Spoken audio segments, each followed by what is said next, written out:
Good morning mga kabers, nakatakaroon dito sa may Kabog, Kapatan, Clan, Sarangani Province kay manghatag ang Municipal Cooperative Development Council sa Pulumulok.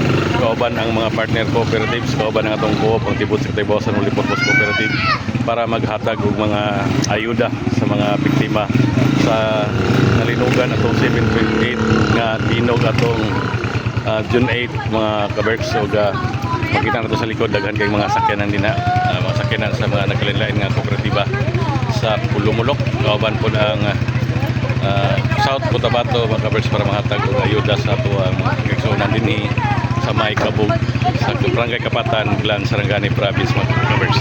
Ang sunod aning ruta mga kabers mo na ang Kalabanit, Dula sa Clan kay daghan pong mga biktima dito nga nabiktima sa linog mga kabers mo nang sunod nga ruta dito na po mga kabers. Muna itong mga beneficiaryo sa ito ang mga ayuda mga kabers, itong mga community din sa may Kabog o sa ginagmayng hinabang para makatabang po sa atong mga kaigsuonan nga namuyo din sa may area sa may Kabog sa Barangay Kapatan, Clan, Sarangani Province mga kabers. So kung doon na pa yung mga organisasyon o uban pang mga grupo nga gusto mutabang, daghan kayong mga barangay dinhi sa may Clan nga pwede na itong tagaan tunulan og tabang para usab bawas-bawasan ang ilang mga kaguol ug kapigado usab sa pag-income karon mga kabers. So maraming salamat.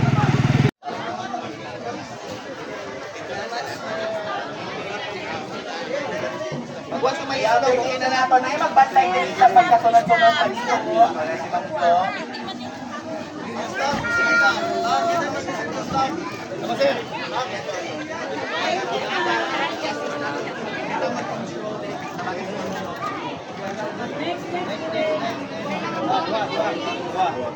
Ayan naman na.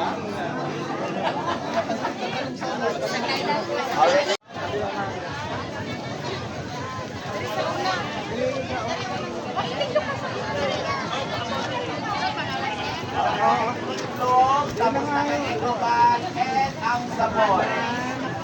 And we're magkakabuhan sila lang. Napay tubig na?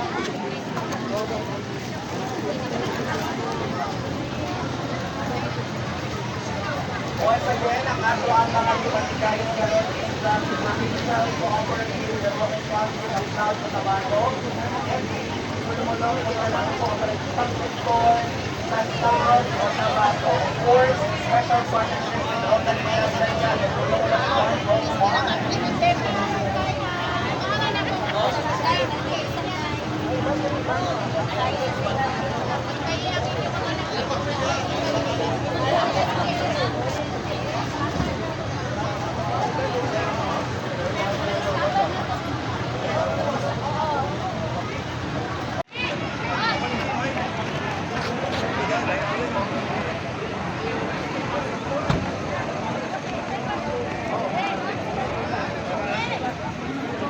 Okay na, okay na.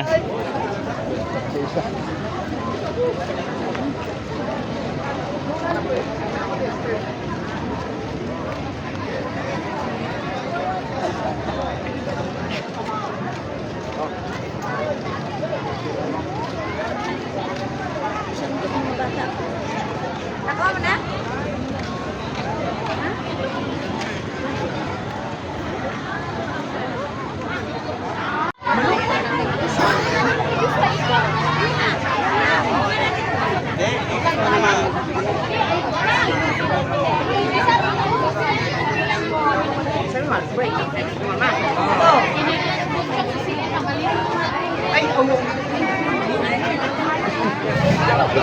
Ano na kay Sai? Sai.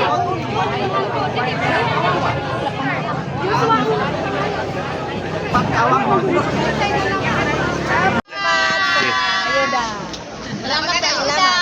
Sige. Salamat mo guys sa pag-welcome sa mga. Kalabanan naman ito, sir. O Kalabanit. Kapatan. Dili na, Kalabanit lang.